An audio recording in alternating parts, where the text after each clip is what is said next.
ഇപ്പോൾ വെളുപ്പിന് 4 മണി കഴിഞ്ഞു കേട്ടോ. നേരം വെളുത്ത് വരുന്നതേ ഉള്ളൂ. ഈ നേരത്ത് പറമ്പിൽ മാനും പന്നിയൊക്കെ കാണും. ഞങ്ങൾ നാട്ടിലേക്കൊന്ന് പോവുകയാണ്. അപ്പോൾ അതിന് വേണ്ടിയിട്ട് പെട്ടെന്ന് തന്നെ ഞങ്ങൾ റെഡിയായി ഇറങ്ങി. ഇത് ഇളനാടാണ്. തൃശ്ശൂർ ജില്ലയിൽ ചേലക്കരയ്ക്കും പഴയന്നൂരിനും ഇടയ്ക്കുള്ളൊരു സ്ഥലമാണ് കേട്ടോ ഇളനാട്. 6 മണിയുടെ KSRTC ബസ്സിനാണ് ഞങ്ങൾ നാട്ടിലേക്ക് പോണേ. അപ്പോൾ ഇവിടെ നിന്ന് ഇപ്പോൾ ഈ സമയത്ത് കയറി കഴിഞ്ഞാൽ ഒറ്റ ബസ് കിട്ടും അവിടം വരെ. കുറച്ച് നേരം ഞങ്ങളങ്ങനെ വെയിറ്റ് ചെയ്ത് നിന്നപ്പോഴത്തേക്കും ബസ് വന്നു. ഞങ്ങൾ അതിനകത്ത് കയറി. വെളുപ്പിനെ ആയതുകൊണ്ട് ബസ്സിലധികം തിരക്കൊന്നും ഉണ്ടായിരുന്നില്ല. ഇനിയിപ്പോൾ ഏകദേശം ഒരു 7 മണിയൊക്കെ ആകുമ്പോഴത്തേക്കും തൃശ്ശൂരെത്തും. ഞങ്ങൾക്ക് സൈഡ് സീറ്റിൽ തന്നെ ഇരിക്കാൻ സ്ഥലം കിട്ടി.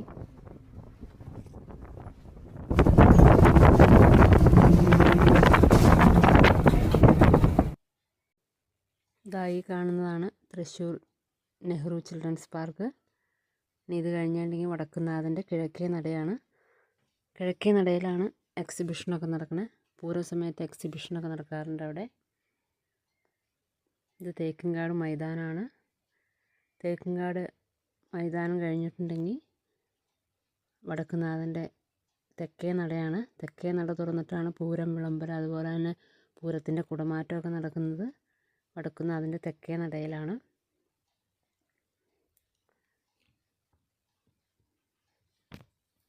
ബസ്സിങ്ങനെ ചുറ്റിയപ്പോൾ തെക്കേ നടയുടെ അവിടെ എത്താറായിട്ടുണ്ട്. അല്ലെങ്കിൽ ഈ തേക്കിൻകാട് മൈതാനത്തിലൊക്കെ നല്ല തിരക്കായിരിക്കും. ഇപ്പോൾ വെളുപ്പിനായതുകൊണ്ടാണ്. ഇതായി കാണുന്നതാണ് തെക്കേ നട. വടക്കുന്നാഥൻ്റെ തെക്കേ നടയാണിത്. ഈ ബസ് നേരെ KSRTC സ്റ്റാൻഡിലേക്ക് പോവുകയാണ്. മുനിസിപ്പൽ സ്റ്റാൻഡിലേക്ക് ബസ് പോയിട്ട് പഴയ പട്ടാളം റോഡുണ്ട്. പഴയ പട്ടാളം റോഡ് കഴിഞ്ഞിട്ടുണ്ടെങ്കിൽ ശക്തൻ മാർക്കറ്റ്. അങ്ങനെ ശക്തൻ മാർക്കറ്റ് കഴിഞ്ഞ് പുതിയ പട്ടാളം റോഡും കഴിഞ്ഞിട്ട് KSRTC സ്റ്റാൻഡാണിത്. പഴയ KSRTC സ്റ്റാൻഡ് പൊളിച്ചിട്ടിട്ട് ഇപ്പോൾ പുതിയത് പണിതുകൊണ്ടിരിക്കുകയാണ്. മഴ പെയ്തിട്ട് ഇവിടെ മുഴുവൻ ചെളി കുഴഞ്ഞിങ്ങനെ കിടക്കുകയാണ് കേട്ടോ. തൃശ്ശൂർ KSRTC സ്റ്റാൻഡിൽ നിന്ന് ബസ് ഇനി നാഷണൽ ഹൈവേ 544 കയറി. ഇപ്പോൾ നമ്മൾ ടോൾ പ്ലാസയിൽ എത്തിയിട്ടുണ്ട്. പാലിയേക്കര ടോൾ പ്ലാസയാണിത്.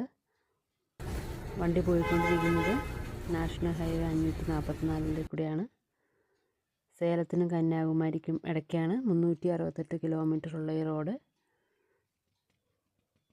തമിഴ്നാട്ടിലിത് 224 കിലോമീറ്ററും നമ്മുടെ കേരളത്തിലാണെങ്കിൽ തെക്ക് പടിഞ്ഞാറൻ തീരപ്രദേശത്തു കൂടി 144 കിലോമീറ്ററുമാണ് ഈ റോഡ് കടന്നു പോകുന്നത്. അങ്ങനെ ഇപ്പോൾ പുതുക്കോട് KSRTC സ്റ്റാൻഡിലെത്തി.